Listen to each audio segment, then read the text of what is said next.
গত পর্বে যেখানে শেষ করেছি আজ সেখান থেকেই শুরু করছি। কর্মময় জীবন।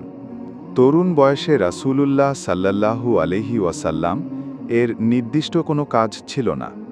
তবে বিভিন্ন বর্ণনা থেকে জানা যায় যে ওই বয়সে তিনি বনু সাদ গোত্রের বকরি চরাতেন। তাছাড়া কয়েক কিরাত মজুরির বিনিময়ে মক্কার বিভিন্ন লোকের বকরিও চরাতেন। ২২-২৫ বছর বয়সে তিনি হযরত খাদিজা রাদিয়াল্লাহু আনহা এর ব্যবসায়িক পণ্য নিয়ে সিরিয়ায় গমন করেন। ইবনে ইসহাকের বর্ণনায় জানা যায় যে হযরত খাদিজা রাদিয়াল্লাহু আনহা বিনতে খুয়াইলিদ জনৈকা অভিজাত বংশীয় এবং ধনবতী মহিলা ছিলেন। তিনি বিভিন্ন লোক দ্বারা পণ্য ক্রয় বিক্রয় করাতেন।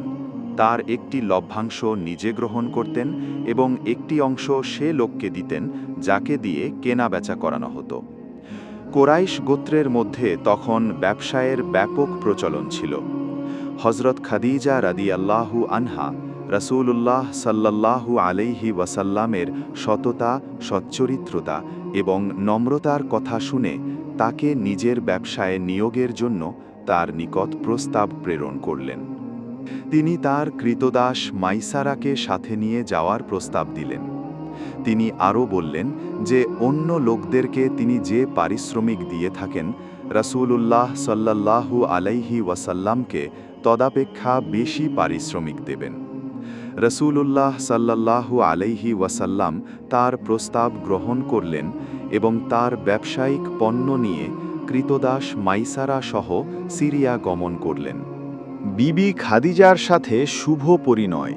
রাসূলুল্লাহ সাল্লাল্লাহু আলাইহি ওয়াসাল্লাম ব্যবসায়িক সফর থেকে প্রত্যাবর্তনের পর হযরত খাদিজা রাদিয়াল্লাহু আনহা দেখলেন যে অতীতের তুলনায় এবার তার ব্যবসায় লাভ অনেক বেশি হয়েছে। এছাড়া তিনি কৃতদাস মাইসারার নিকট রাসূলুল্লাহ সাল্লাল্লাহু আলাইহি ওয়াসাল্লাম এর উন্নত চরিত্র, সততা এবং ন্যায়পরায়ণতা ইত্যাদির অনেক প্রশংসা শুনলেন। এসব শুনে তিনি মনে মনে রাসূলুল্লাহ সাল্লাল্লাহু আলাইহি ওয়াসাল্লাম এর প্রতি অনুরক্ত হয়ে পড়লেন। উল্লেখ্য যে এর পূর্বে মক্কার বড় বড় সর্দার এবং গণ্যমান্য লোকেরা হযরত খাদিজা রাদিয়াল্লাহু আনহাকে বিয়ের প্রস্তাব প্রদান করেছিলেন। কারও প্রস্তাব তিনি গ্রহণ করেননি। কিন্তু এবার তিনি তার মনের কথা নিজের বান্ধবী নাফিসা বিনতে মুনাব্বিহের নিকট ব্যক্ত করলেন। নাফিসা আল্লাহর রাসূল সাল্লাল্লাহু আলাইহি ওয়াসাল্লামের নিকট গিয়ে কথা বললেন।